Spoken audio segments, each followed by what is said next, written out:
Dorga. 8 juin. Christine avait encore raison. J'ai revu la marquise. Elle est méconnaissable. 3 jours ont suffi pour cette transformation. Maintenant, c'est bien une personne vivante. En tout cas, elle semble reprendre goût à la vie. Elle sort, ou on la sort, en voiture découverte, en voiture attelée. Elle adore, paraît-il, les chevaux. Elle revient du bois, les joues fleuries. Son regard, cependant, est toujours triste, inquiet. Mais le sang circule à nouveau dans ses veines. L'esprit est toujours malade, mais le corps va mieux. Elle sort avec sa dame de compagnie anglaise, Sangor conduit. Il a à côté de lui Sing Sing. Elle ne reçoit jamais de visite. Christine me dit que c'est elle qui ne veut recevoir personne. Elle refuse d'aller dans le monde. Et le monde n'insiste pas. Le bruit a commencé à se répandre que la pauvre jeune femme n'avait pas une cervelle très solide. Ses silences, ses bizarreries, son air de plus en plus lointain ont détaché d'elle, peu à peu, toute la société du marquis. Dans les premiers mois de son retour en France, le marquis a donné quelques fêtes dans son hôtel, et puis tout ce mouvement, qui ressuscitait le quai de Béthune, a cessé assez brusquement. On plaint Georges-Marie Vincent. Néanmoins, ses amis se félicitent qu'il ait pris le dessus sur ses malheurs domestiques.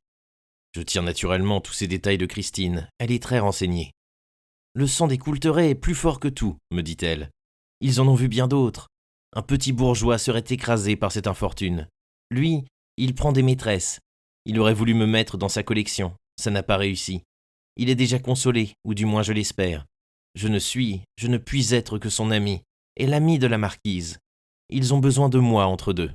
Vous avez le secret de ma situation ici.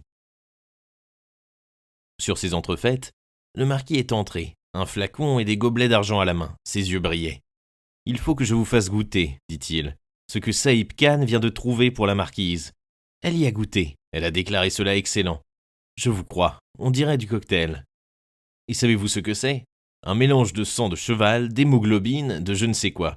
Goûtez-moi cela, je vous dis. Aucune fadeur, au contraire. Une saveur capiteuse, et chaud à l'estomac comme un vieil armagnac. Ça réveillerait un mort, et ça vous donne un appétit. » Nous bûmes. C'était en effet tout ce que disait le marquis. « Avec cela, ma petite Christine, nous la remettrons debout en 15 jours. » Il se tourna vers moi. « Vous étiez là quand on est venu la chercher pour le docteur. Christine vous a raconté. Vous êtes un ami. La pauvre enfant. Si nous pouvions la sauver. Bah, que le corps se porte bien et la tête ira mieux. » Il s'est frappé le front et s'en est allé avec son flacon et ses gobelets, enchanté, rayonnant.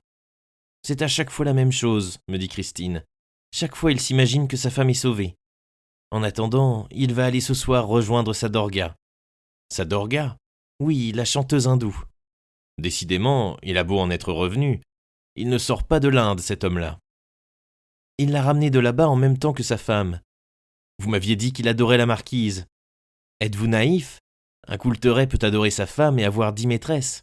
Celle-ci lui fait l'honneur, elle fait courir tout Paris. 9 juin. J'ai vu Dorga. Oui, moi qui ne sors pas le soir 10 fois par an, j'ai eu la curiosité d'assister aux danses de la belle hindoue. Je suis allé au music-hall.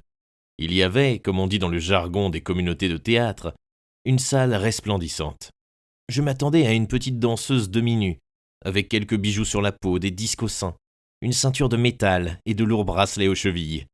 Je m'attendais encore à quelques déhanchements rythmés dans un décor de pagode, enfin le genre, si ennuyeux qui a débarqué en Europe avec la dernière exposition. J'ai vu apparaître une superbe créature, au teint à peine ambré, dans une toilette de gala à la dernière mode. Matin, le marquis aime les contrastes. La marquise et Dorga, c'est le jour et la nuit, un jour blême, à son déclin, à son dernier rayon, sous un ciel du nord au crépuscule anémique. Et voici la nuit chaude, brûlante, fabuleuse, où flambent tous les feux de l'Orient.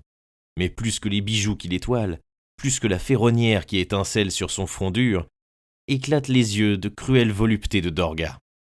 L'Orient dans une robe de la rue de la Paix, les jambes de la déesse Kali dans des bas de soie, et dansant un chimie que l'on écoute dans un silence oppressé.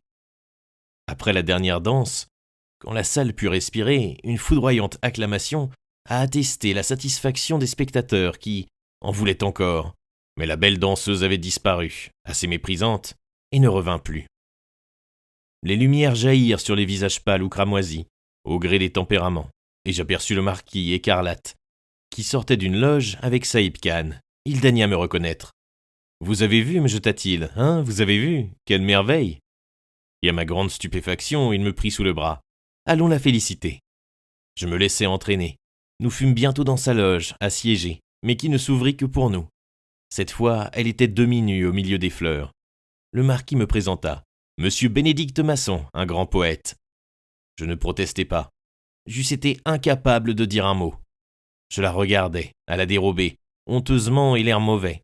Un air que je prends souvent avec les femmes pour masquer ma timidité. Quant à elle, elle m'avait jeté un coup d'œil dans la glace et ne s'était même pas retournée. Quelques vagues paroles de politesse. Elle devait me trouver très mal habillé. Elle réclama du champagne, passa derrière un paravent et je m'enfuis, la tête chaude, les oreilles sonnantes. Je me sentais une haine farouche pour le marquis, et pour tous les hommes riches, qui n'ont qu'à se baisser et à se ruiner pour ramasser de pareilles femmes. Et moi, qu'est-ce que j'aurais jamais? L'image de Christine en moi, charmante et subtile effigie. Ah, Seigneur Dieu, j'ai envie de me tatouer la peau comme un colonial, comme un joyeux, un cœur avec une flèche et autour, j'aime Christine. Quand je me regarderai dans la glace de mon armoire, je croirai peut-être que c'est arrivé.